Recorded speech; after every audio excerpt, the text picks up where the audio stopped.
Daily. Taste the Daily. Tamil தேசியத்தின் ஒரு எச்சீர்கள், சாதாரண எச்சீர்கள், அதான் திராவிடம்.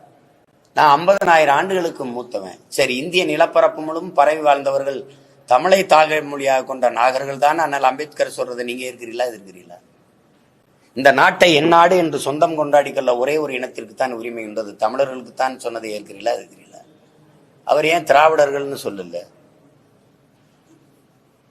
திராவிட மொழிகள்னு நீங்க திராவிடர்னு சொல்றது கன்னடர், தெலுங்கர், மலையாளி, துளுவர், இதெல்லாம் தமிழ் திராவிட மொழி குடும்பம், திராவிடருங்கிறீங்க. தமிழ் சமஸ்கிருதத்தோடு சமஸ்கிருதத்தை மென்னு முழுங்கி துப்பிய மொழிகள் தான் இந்த மொழிகள் எல்லாம். அதை நீங்க மறுக்கிறீங்களா, ஏற்கிறீங்களா? உலகத்தின் முதல் மொழி தமிழ், முதல் மாந்தன் தமிழன். முதல் மொழி தமிழ், மூத்த மொழி தமிழ்னா மூத்த மனிதன், மூத்த மாந்தன் தமிழன் தானே. அதை நீங்க சொல்ல, நான் சொல்ல. நாட்டின் முதன்மை அமைச்சர் மோடியே ஊராப்பு சொல்லிட்டு வர்றாரு. அதை ஏற்கிறீங்களா, எதுக்கிறீங்களா? அப்ப எங்க இடையில எங்க வருது திராவிடம்? முதல்ல திராவிடம்ங்கிறது தமிழ் சொல்லா,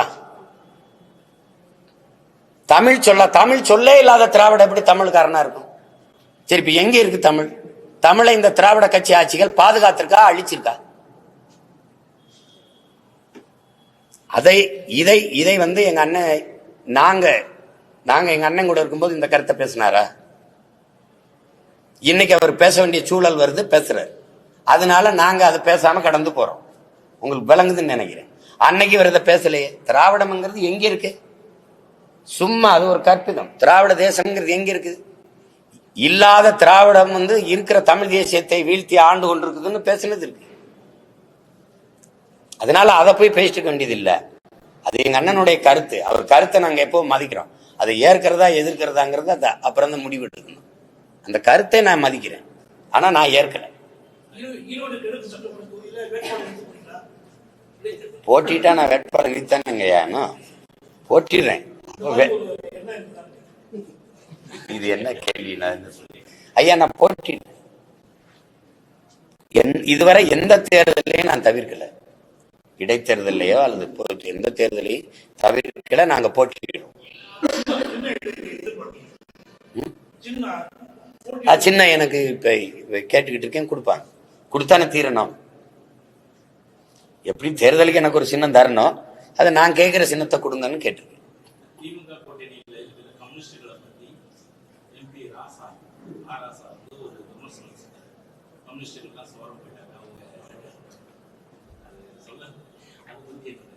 சோரம் போக வச்சதே, சோரம் போயிட்டாங்க. எங்க அண்ணன் சொல்றது சரி, சோரம் போயிட்டாங்கன்னு. அது ரொம்ப இதா இருக்கு. அவங்க இதாகி தடுமாறிட்டாங்க. நல்ல தத்துவம் தான் அது இதாயிருச்சு. அதுவாது தத்துவம் நல்லா இருக்கு. திராவிடம்ங்கிறது என்ன தத்துவம்? திராவிடம்ங்கிறது என்ன தத்துவம் சொல்லு. திராவிடம்னு ஒரு தத்துவம் இருக்கா? கம்யூனிசமாவது ஒரு கோட்பாடு இருக்கு. அது உலகம் பூரா ஏற்றுக்கொள்ளப்பட்ட ஒரு கோட்பாடு.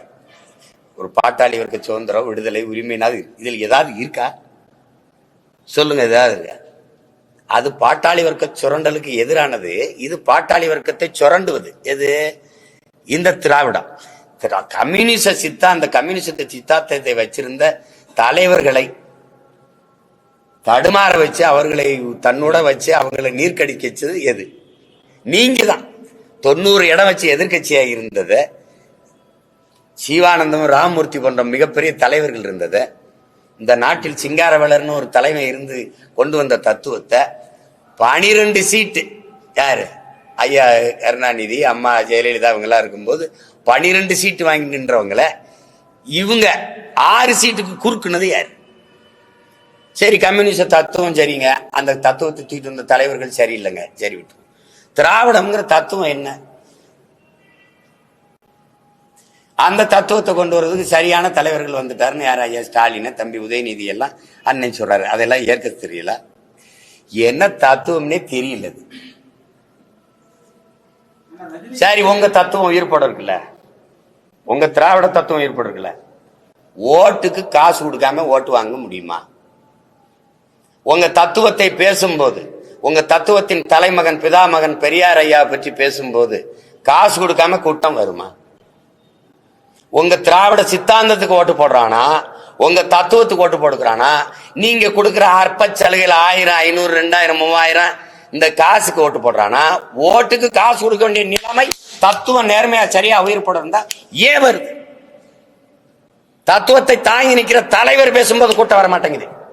ஒரு வெளிப்படையான ஒரு சவால் விடுவான். எளிய மகன் நான் ஒரு இடத்தை குறிப்பான், நான் பேசுறேன், அதே இடத்துல ஐயா ஸ்டாலின் பேசணும். ஆனால் கட்சிக்காரன் தான் காசு கொடுக்காம கூட்டி வரும். யாருக்கு கூட்டம் வருதுன்னு பார்ப்போம். செத்து போச்சு, செத்து போச்சு. தமிழ் தேசியம் வளர்ந்து உச்சத்தை தொடல, எழுச்சி வரும்போதே நீ தடுமாறிட்ட. அது கண்ணு முடிச்சோடனே நீ கலங்கிட்ட. நீ இன்னொரு 2-3 ஆண்டு கழிச்சு ஏதாவது பேசுறதுக்கு இருக்கலான்னு பார்ப்போம். தத்துவம் இது திராவிடம்ங்கிற ஒரு சித்தாந்தமா? சொல்லுங்க, சித்தாந்தமா? அந்த சித்தாந்தம் திராவிடம் என்றால் என்ன? அந்த சித்தாந்தத்தை விளக்கி யாராவது பேசுங்க. எங்க அண்ணன் ஆராசா அல்லது அந்த தத்துவத்தை எடுத்து தலைமை தலகர்த்தாக்கள் பேசுங்க. ஆனா கம்யூனிசம்னா என்னன்னு பேசுறதுக்கு மணிக்கணக்கா இல்ல, நாள் கணக்கா பேசுறதுக்கு கோட்பாடு இருக்கு. அப்புறம் தத்துவம் தடுமாறிடுச்சுங்க. தத்துவத்தை கொண்டு வந்த தலைவன் தடுமாறிட்டான். ஆனா ஒற்றை தலைவன் உயிரோடு இருக்கான். எங்க அப்ப நல்ல கண்ணு. அவன் இந்த இந்திய நிலப்பரப்புலேயே ஆகச்சிறந்த தலைவன் ஒருத்தன், கம்யூனிஸ்ட் தாங்கி பிடிச்ச தலைவன் இருக்கான். தலைவர்களை நீர்க்கடிச்சு அவங்கள உங்களுக்கு கீழே வச்சு உட்கார வச்சது நீங்க தான். 2 சீட்டு 3 சீட்டுக்கு நிக்க வச்சு அவர்கள் போர்க்குணத்தை போட்டு மழுங்கடிச்சு இன்னைக்கு நீங்களே அவங்கள பேசுறீங்க. அதுக்கு மேல நாங்க இடைத்தேர்தல்ல அந்த கூட்டணி ஆதரிப்போம்னு சொல்றது செய்ய என்ன பண்றது? பாதகம் செய்பவரை கண்டால் நாம் பயம் கொள்ளலாகாது பாப்பா. மோதி மிதித்து விடு பாப்பா, அவர் முகத்தில் உமிழ்ந்து விடு பாப்பா. அண்மை செய்திகளை உடனுக்குடன் தெரிந்து கொள்ள இணைந்திருங்கள் எம் நாடு தொலைக்காட்சியுடன்.